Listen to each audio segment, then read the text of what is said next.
Não tem como deixar de falar e citar, muitas vezes, lembrar que nós estamos no meio de uma pandemia. É uma experiência única para todos nós. Embora eu não posso dizer que irmãos,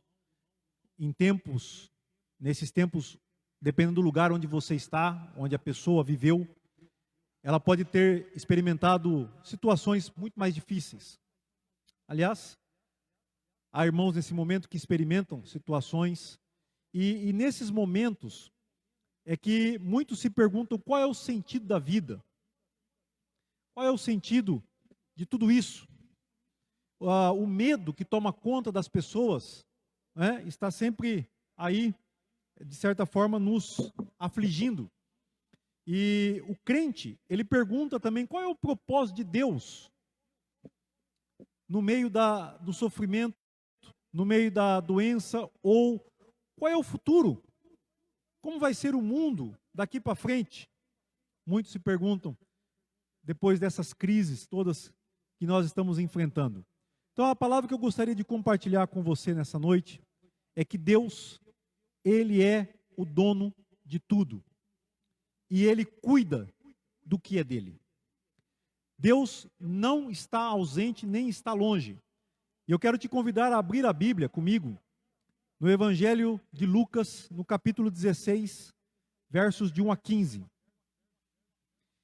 É a parábola do mordomo infiel, ou como algumas versões podem preferir, a parábola do administrador astuto.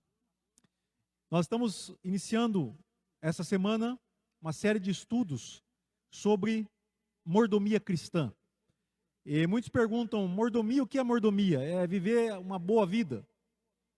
Viver uma vida cercada de luxo, onde você tem um mordomo que te atende. Na verdade, não é nada disso. A mordomia cristã é a consciência de que Deus é o dono de todas as coisas. E que os homens na terra são mordomos. Então Jesus, no capítulo 16 de Lucas, ele conta essa história, que é uma parábola, uma comparação. Ele diz que havia um administrador, um homem muito rico, que foi acusado de estar desperdiçando os seus bens. Aliás, o administrador de um homem muito rico foi acusado de estar desperdiçando os bens do seu senhor. Então, ele chamou e lhe perguntou: o que é isso que estou ouvindo a seu respeito? Preste contas da sua administração, porque você não pode continuar sendo o administrador. O administrador, então, ele pensou consigo mesmo: meu senhor está me demitindo, o que farei? Para cavar, eu não tenho força. E eu também tenho vergonha de mendigar. Já sei o que eu vou fazer. Quando eu perder o meu emprego, eu vou chamar as pessoas, né? E vou fazer com que elas me recebam na casa delas. Versículo 5. Então chamou cada um dos seus devedores, dos devedores do seu senhor, perguntou ao primeiro: quanto você deve ao meu senhor? 100 potes, respondeu ele. E o administrador lhe disse: toma aqui a tua conta, senta depressa e escreve 50. A seguir, ele perguntou ao segundo: quanto você deve? E ele disse: 100 tonéis. Então ele respondeu, disse para o cara: senta aqui e escreve na sua conta 80.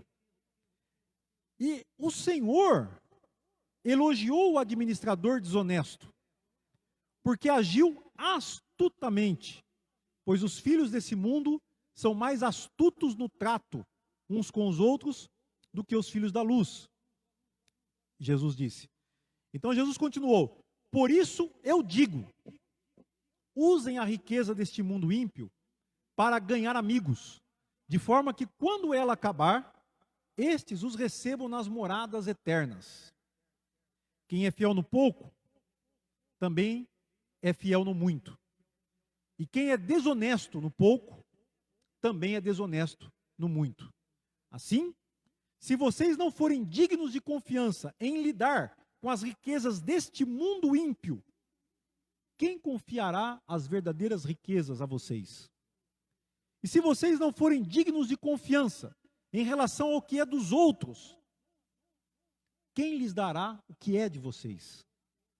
Nenhum servo pode servir a dois senhores, pois odiará um e amará o outro, ou se dedicará a um e desprezará o outro. Vocês não podem servir a Deus e ao dinheiro. Os fariseus, então, que amavam o dinheiro, ouviram tudo isso e zombaram de Jesus. Mas ele lhes disse: vocês são os que se justificam a si mesmos aos olhos dos homens. Mas Deus conhece o coração de vocês. Aquilo que tem muito valor entre os homens é detestável aos olhos de Deus. Muito bem, irmãos. Esta palavra que o Senhor Jesus nos dá a respeito do administrador infiel, do mordomo infiel. Ela nos ensina algumas coisas importantes. Pelo menos 3 coisas. Primeiro, Deus pedirá contas daquilo que é dele. No caso aqui, o administrador sou eu, é você, são todos nós seres humanos. O dono é Deus, porque o Salmo 24 diz que ao Senhor pertence a terra e tudo que nela existe. Então, biblicamente, isso nós vamos ver também em Deuteronômio capítulo 10, versículo 14, tudo pertence a Deus. Ou seja, não há nada que pertença realmente a nós. Então Deus um dia pedirá contas, porque as coisas pertencem a Ele, tudo pertence a Ele. Segunda coisa, nós não devemos ser pródigos. Muitos ouvem falar sobre a parábola do filho pródigo, e tem gente às vezes até que, às vezes a gente usa essa linguagem difícil, né? O que é pródigo? Pródigo é alguém que desperdiça. E é interessante porque a parábola do filho pródigo é a parábola precedente, anterior a esta do mordomo infiel. Então, a característica do filho pródigo e a característica do mordomo infiel é a mesma. Ambos desperdiçaram os bens. Ambos receberam algo de um dono e desperdiçaram. Se tornaram pródigos. Então, essa é uma lição também nessa parábola, certamente, que o Senhor Jesus está nos ensinando. E a terceira coisa é que nós devemos reordenar o sistema de valores que nós temos com o sistema de valores de Deus. Você vê no final da parábola que Jesus é claro com os fariseus. Eles falam, aquilo que tem valor aos olhos dos homens é detestável para Deus. Então Deus não pensa como os homens pensam. Ele não tem o mesmo sistema de valores. Então Jesus está nos convidando a reordenar o nosso sistema de valores. E é isso que a palavra de Deus faz. A renovação da nossa mente é a transformação, porque o mundo que nós vivemos é um mundo injusto.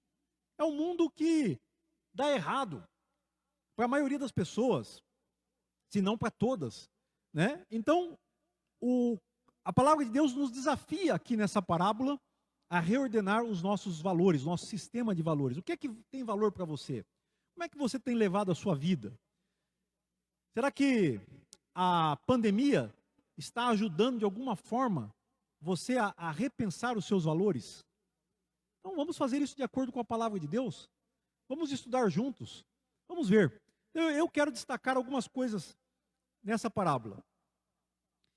Que até aqui eu dei para vocês o que seria, o que eu entendo que é a mensagem inerente que está na parábola. Então eu vou fazer algumas observações. Primeira delas, Deus é o dono e decidiu dar ao homem certo controle em certas coisas.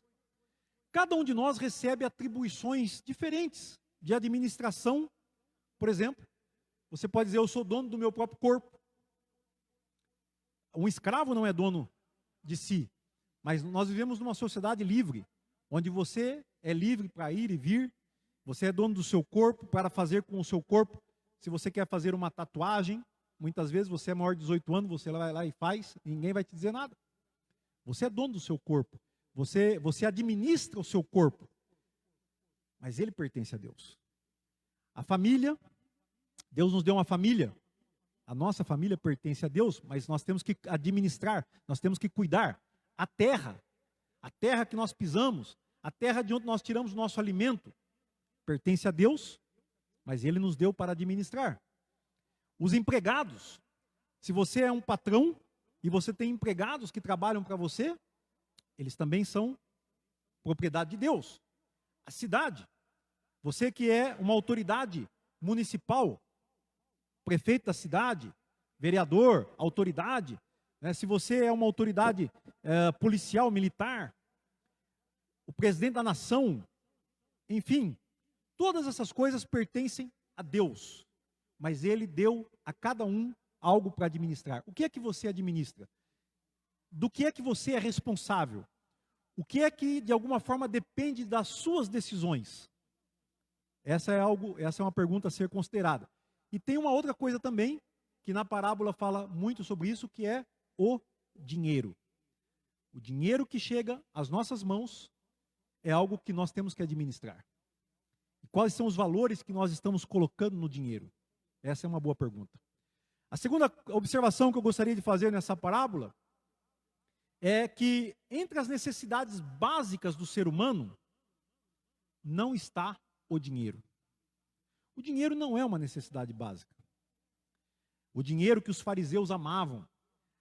Jesus, aqui quando ele termina de contar a parábola, diz que os fariseus ficaram furiosos com ele, porque eles amavam o dinheiro. Tem algumas versões que falam que eles eram avarentos. Ou seja, a avareza é amar o dinheiro. Mas o dinheiro, nós não comemos dinheiro. Nós não precisamos do dinheiro para viver. O dinheiro não é inerente às necessidades humanas. Foi algo que nós inventamos para trocar valores. Terceira observação. O desperdício está relacionado à má administração. Veja bem, nós administramos a terra, as nações. Né? Nós falamos do reino do Senhor e há homens no poder. E o desperdício, que foi a causa da demissão desse mordomo infiel, é uma má administração. Então, no mundo hoje, há pessoas que passam fome. E é um dado interessante da FAO, que é Food Agriculture Organization, diz que o mundo produz uma quantidade de alimentos maior do que a que nós necessitamos. Então, há pessoas que passam fome, porque há alimentos que são produzidos anualmente, mas são desperdiçados. Ou seja, não há uma boa distribuição desses recursos. Não há uma boa distribuição dos alimentos no mundo. Por isso é que tem gente que chega a passar fome e gente que chega ou que vive de uma forma subnutrida. Né? Então, no Brasil nós temos talvez pessoas muito subnutridas. Na África e na Ásia nós temos alguns lugares onde as pessoas passam fome realmente. No Brasil, eventualmente, isso também acontece. Em alguns lugares mais pobres.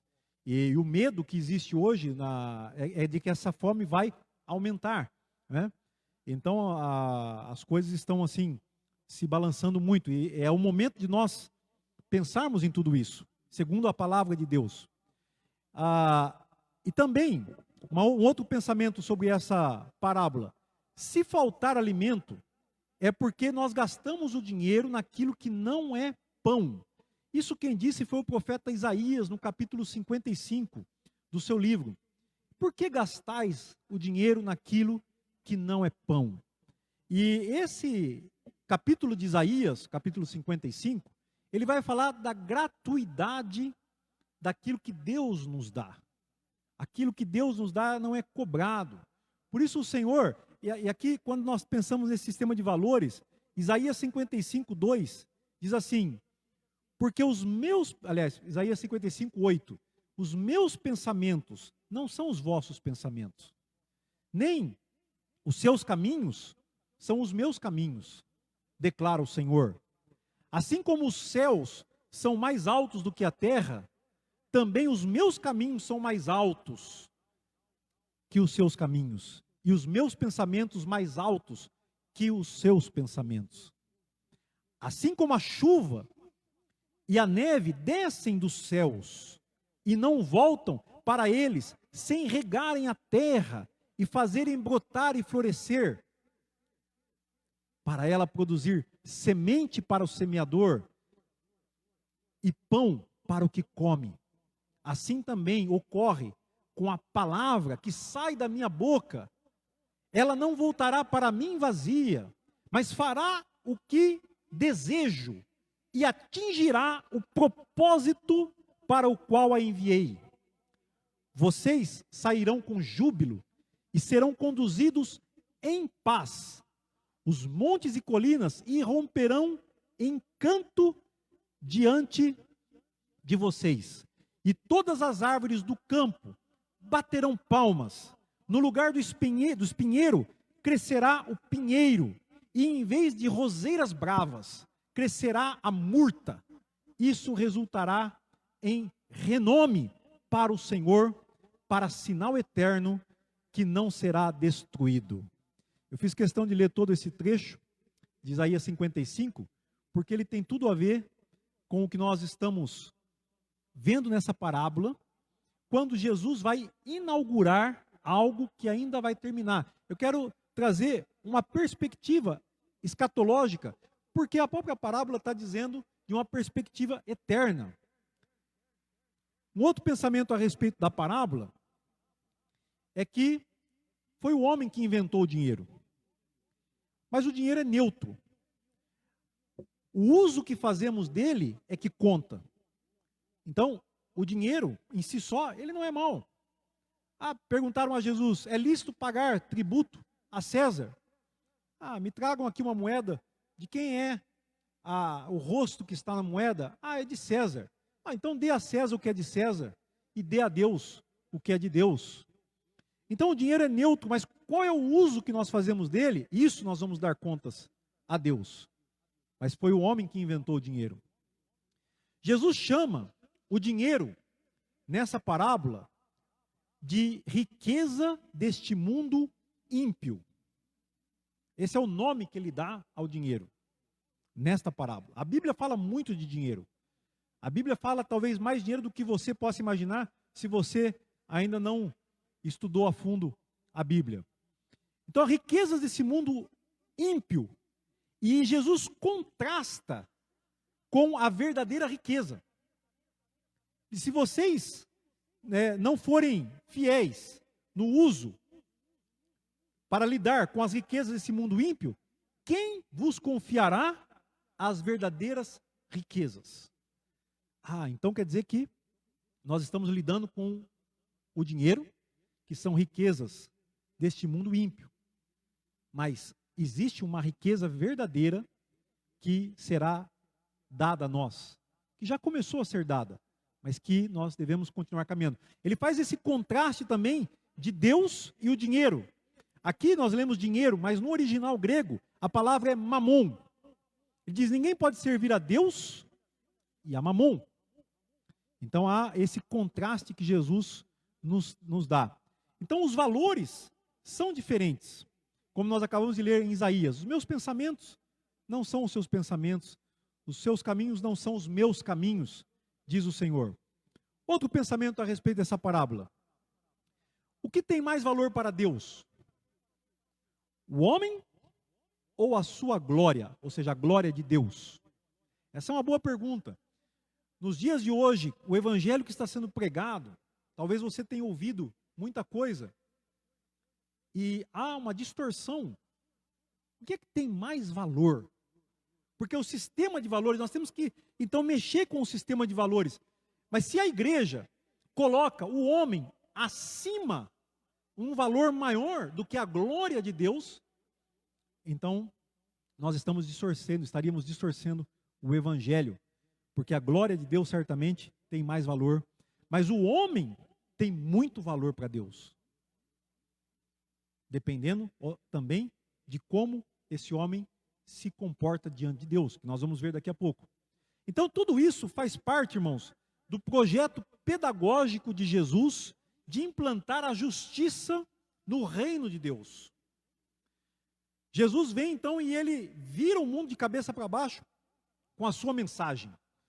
A mensagem já vinha sendo pregada e ensinada desde Moisés, pode-se assim dizer. Mesmo Noé, ele também foi chamado por Deus, achou graça diante de Deus.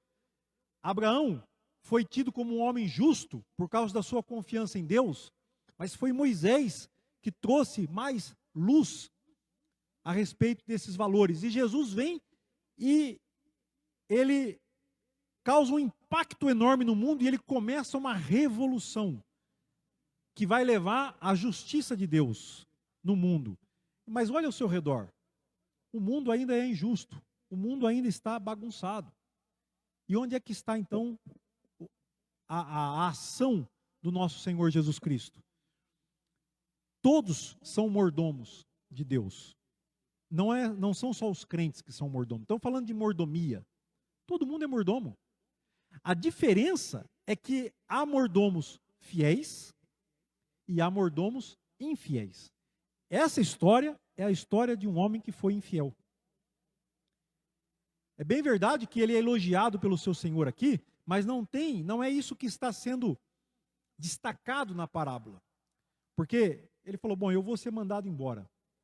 E o que é que eu vou fazer? Trabalhar duro, eu não posso. Não consigo. Mendigar, eu tenho vergonha. Então ele teve a ideia, eu vou fazer algo que as pessoas vão me receber na casa delas. E aí, então, ele começou a adulterar o que estava no contrato daqueles homens, diminuindo os valores que eles deviam ao seu Senhor, para que depois ele fosse recebido. Então Jesus, ele conta a história, e ele faz uma diferença entre os filhos da luz e os filhos das trevas, mas ele quer destacar para nós quais são os nossos valores. Porque aonde você coloca o seu dinheiro, é aí que está o seu valor. Jesus disse, aonde está o teu tesouro, aí estará também o teu coração. Se o meu valor, o meu tesouro é o próprio dinheiro ou as coisas que eu posso comprar com o dinheiro, aí está meu coração. Não é difícil saber, e Deus conhece, e às vezes até nós mesmos podemos conhecer uns dos outros, se nós observarmos por esse ângulo.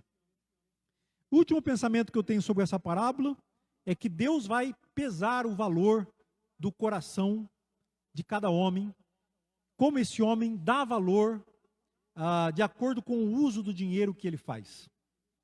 Então aqui Jesus estabeleceu isso para nós. Está entregue a parábola, ele contou, ele falou do filho pródigo. No filho pródigo ele fala do relacionamento com o pai. Aqui ele fala do relacionamento entre as pessoas. E quando ele diz, o versículo central da parábola, eu tenho como o versículo 9, que vai dizer o seguinte, porque Jesus conta a parábola, e aí ele fala, eu digo a vocês. Então aqui é onde está o ensinamento, o centro do ensinamento de Jesus na parábola. Usem a riqueza deste mundo ímpio para ganhar amigos. De forma que quando ela acabar, estes os recebam nas moradas eternas. Então, de alguma forma, nós podemos usar o nosso dinheiro de uma maneira virtuosa, de uma maneira que agrada a Deus, para fazer amigos para a eternidade. Eu costumo dizer que esse versículo, para mim, fala de investimento na obra missionária. É uma forma de ler isto, porque muitos até intérpretes da Bíblia têm dificuldade em interpretar esse texto.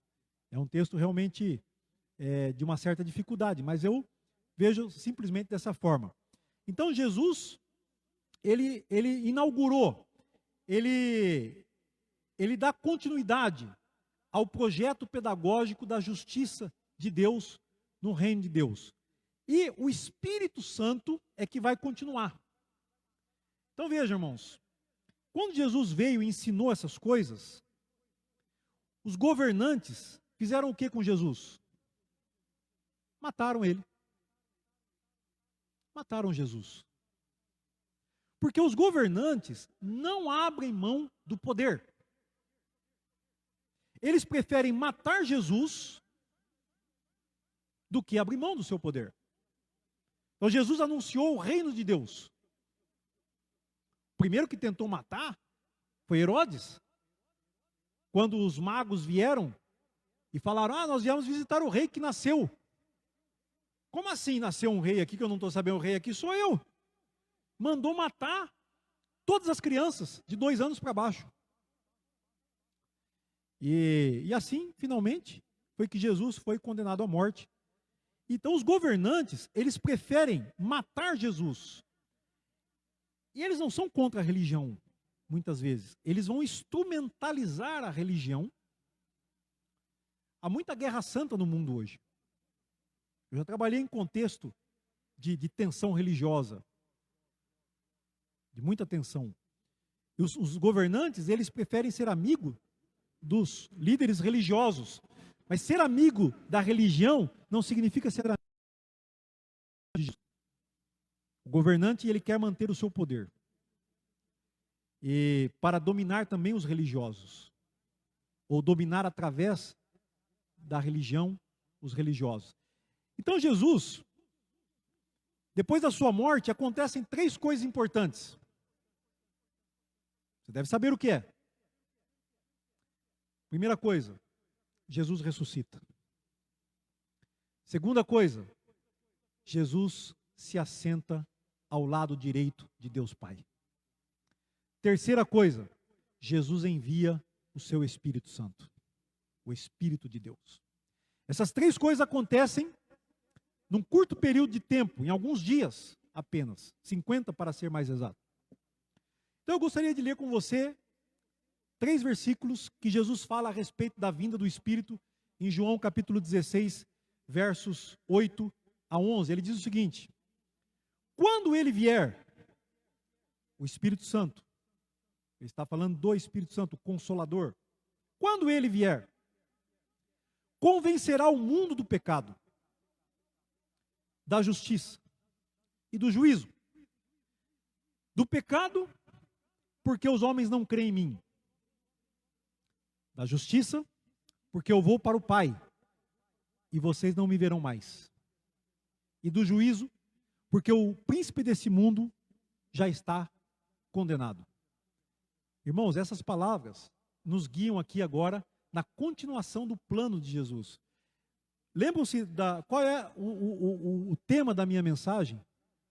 Deus é dono de tudo e Ele cuida do que é dele. Jesus veio, estabeleceu esses princípios, Ele falou, o reino de Deus já chegou, é chegado até vós, arrependam-se e creiam no Evangelho. E aí então, agora Ele envia o Espírito Santo para continuar essa obra. E o Espírito Santo então vai convencer o mundo do pecado, da justiça e do juízo. O pecado, porque os homens não creem em mim. Qual é o pecado que condena os homens ao inferno? Não crer em Jesus. É a fé. Por que nós estamos aqui? Porque algumas pessoas estão estudando a palavra de Deus e estão buscando a comunhão e outras estão desprezando. É uma questão de fé. A fé, uns creem e outros não creem, cometem um pecado da incredulidade. E o Espírito Santo está trabalhando nisso. A justiça. Então, o Espírito Santo convence o mundo da justiça, porque eu vou para o Pai, disse Jesus. Então, quando Jesus ele entra na presença do Pai e assenta-se à direita do Pai, significa que ele pagou o preço do nosso pecado e ele conquistou a justiça para nós.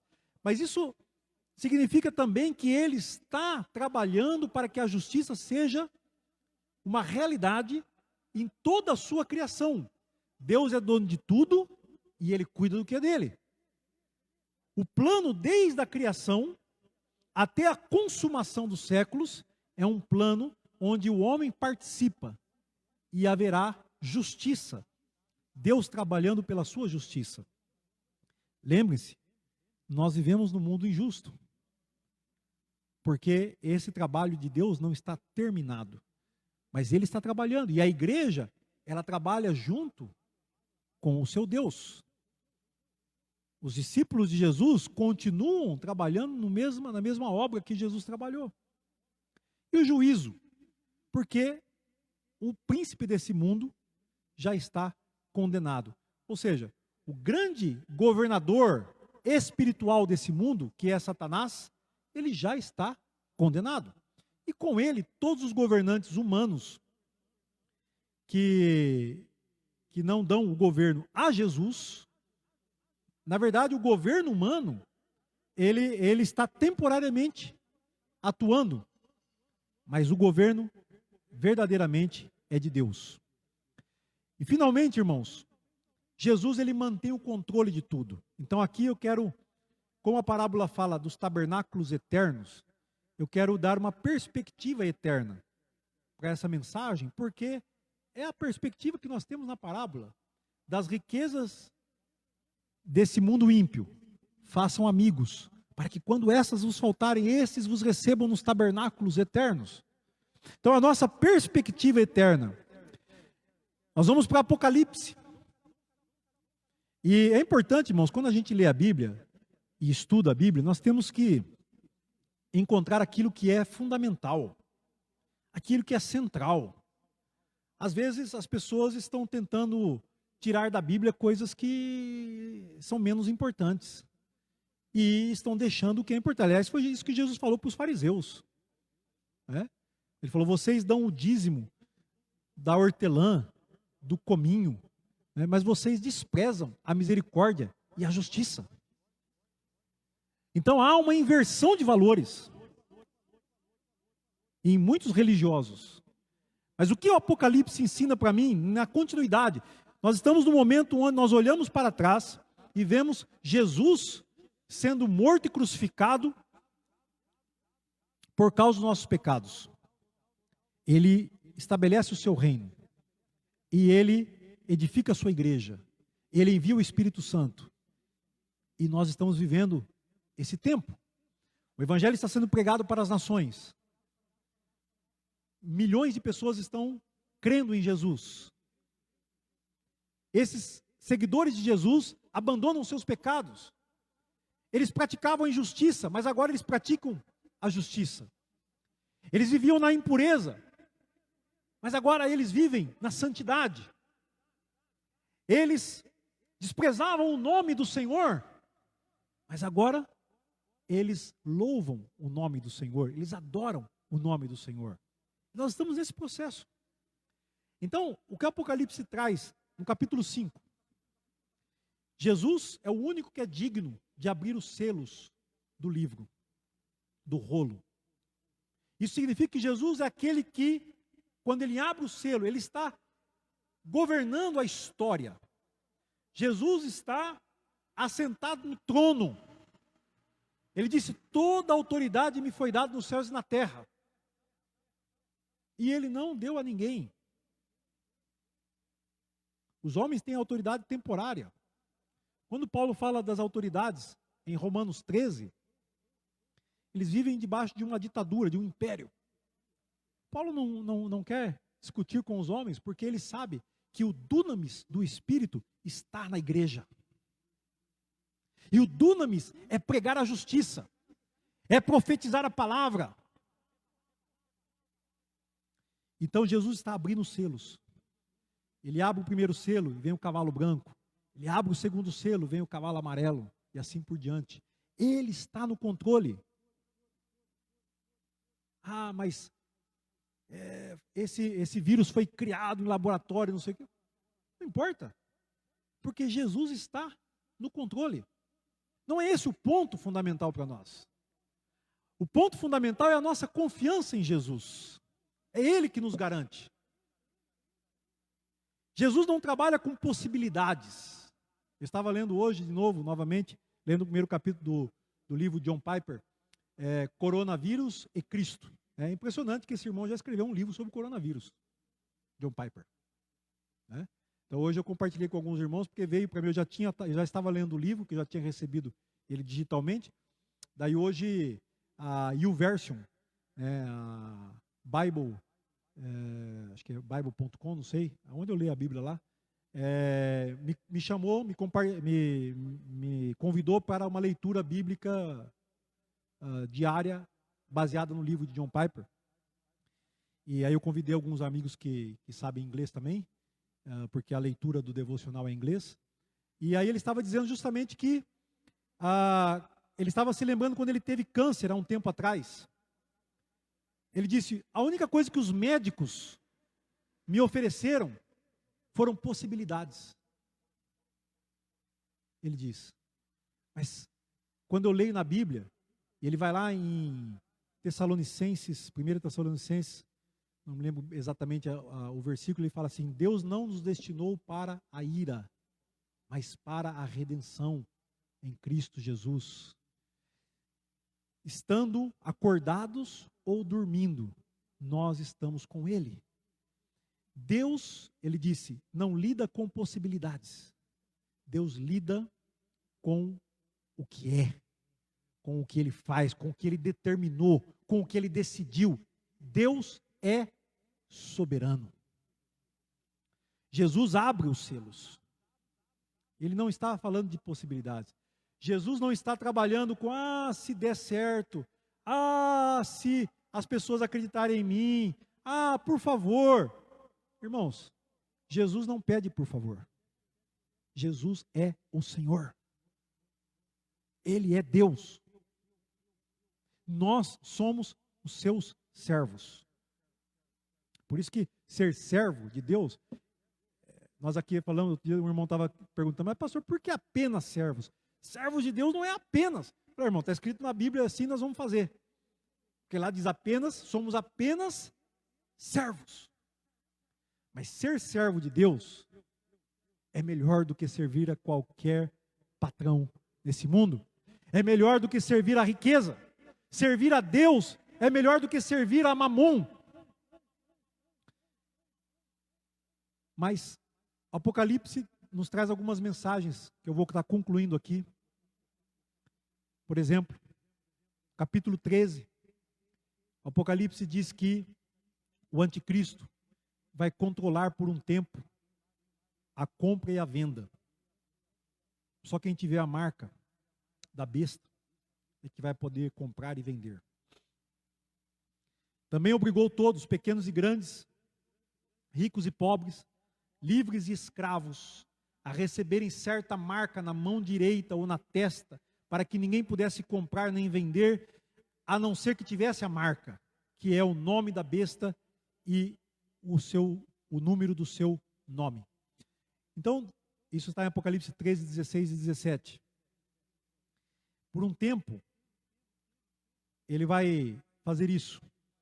Então veja, para comprar e vender, além do dinheiro, vai precisar da marca da besta. Isso é o poder do mal. Não é o poder do nosso Deus que está atuando aqui. Deus, ele deu essa concessão. Assim como na vida de Jó. Qual é o poder que o diabo tem, Satanás tem para tocar na vida do servo de Deus? Se Deus não der a permissão.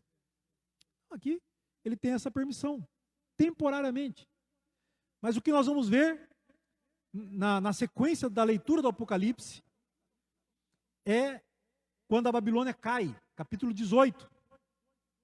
Os negociantes da terra chorarão e se lamentarão por causa dela, porque ninguém mais compra sua mercadoria. As bolsas vão cair. Ninguém mais compra sua mercadoria. Deus não depende da bolsa, irmão. A bolsa de Deus é uma bolsa inesgotável. Celebrem, continua dizendo, eu estou lendo o verso 11 e agora o verso 20, capítulo 18 de Apocalipse. Celebrem o que se deu com ela, ó céus. Então você tem aqui lamento e celebração. Quando a Babilônia cai, A Babilônia é a representação desse mundo ímpio, desse império ímpio no mundo. Quando ela cai, os seus súditos, os seus adoradores, eles lamentam.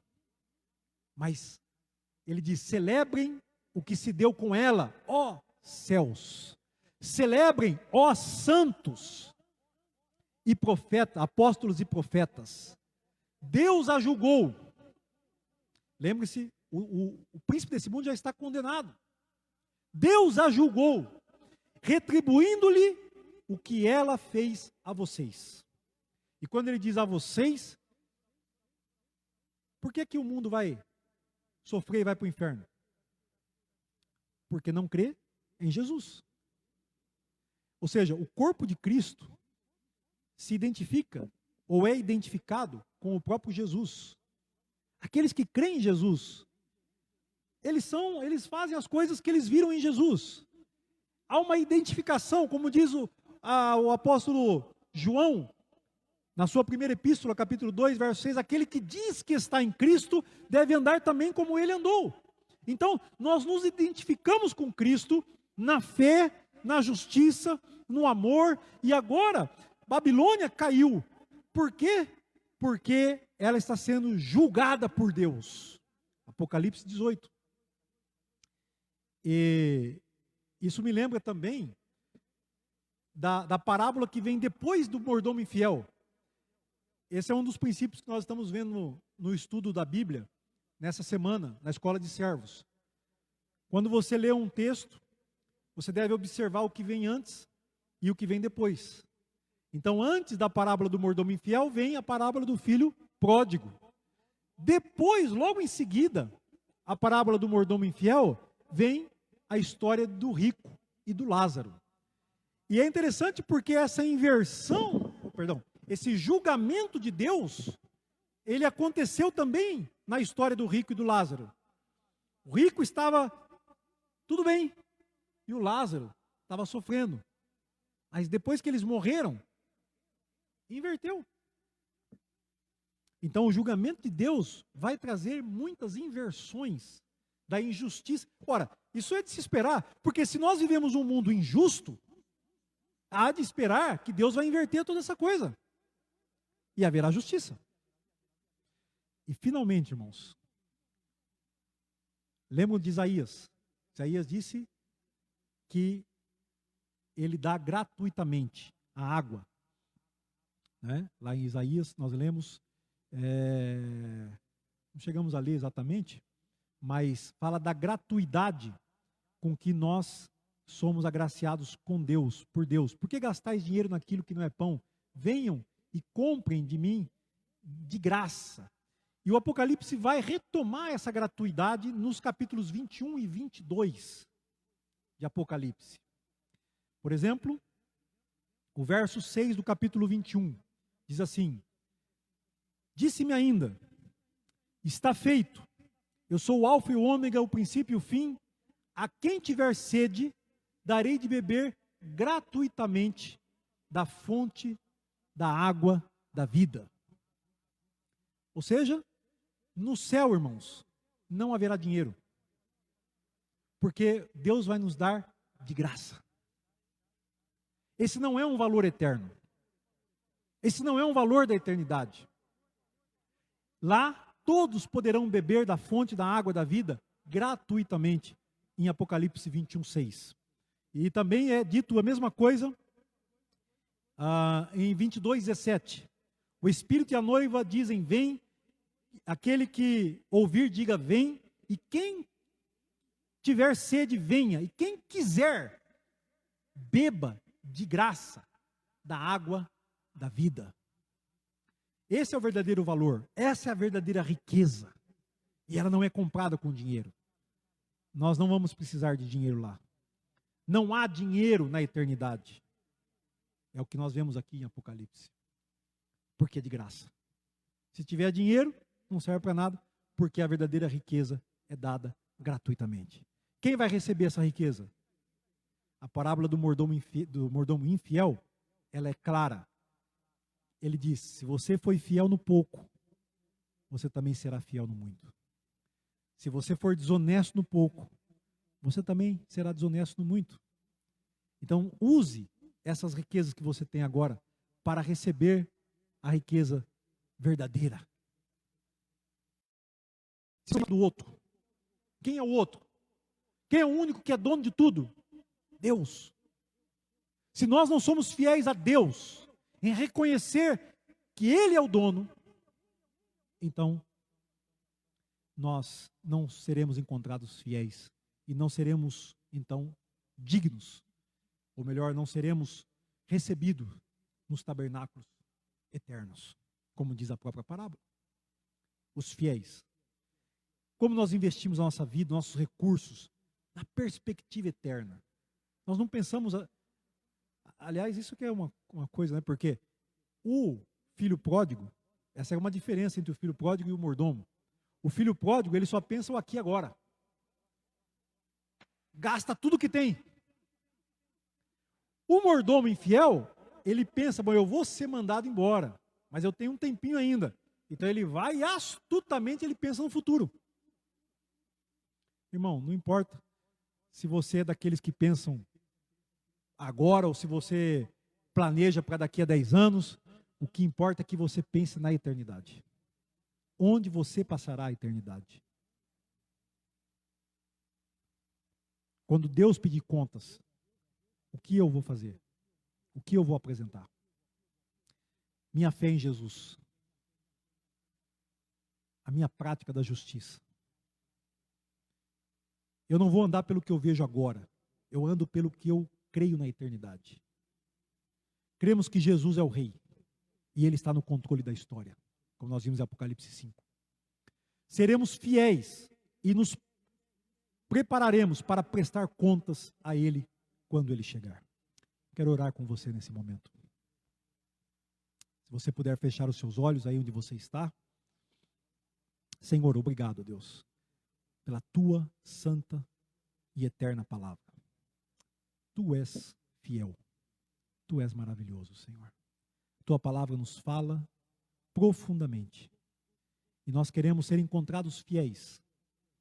Não queremos, Senhor, ó Deus, desperdiçar aquilo que o Senhor tem nos dado.